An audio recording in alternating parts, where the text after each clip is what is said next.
الصلاة والسلام عليك يا رسول الله. الصلاة والسلام عليك يا حبیب اللہ. حضرت امام جعفر صادق رضی اللہ تعالی عنہ آپ سے روایت ہے.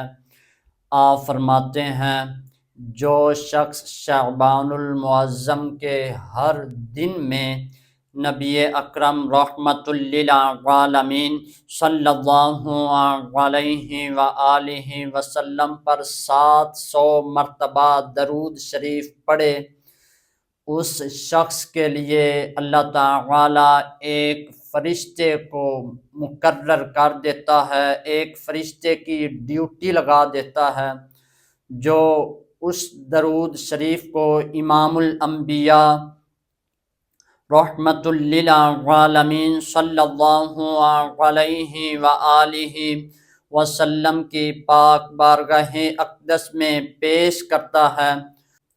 جس وقت وہ فرشتہ اس درود شریف کو حضور رحمت للعالمین صلی اللہ علیہ وآلہ وسلم کی پاک بارگاہ اقدس میں پیش کرتا ہے، حضور رحمت للعالمین صلی اللہ علیہ وآلہ وسلم خوشی کا اظہار فرماتے ہیں.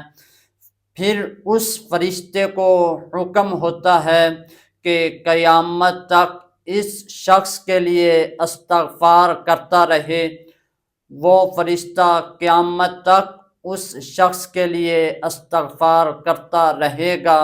آئیے حضور رحمت للعالمین صلی اللہ علیہ وآلہ وسلم کی پاک بارگاہ اقدس میں ہدیہ درود و سلام پیش کریں تاکہ ہم اس دنیا میں بھی اور آخرت میں بھی کامیابی حاصل کر سکیں. وما علینا الا البلاغ المبین.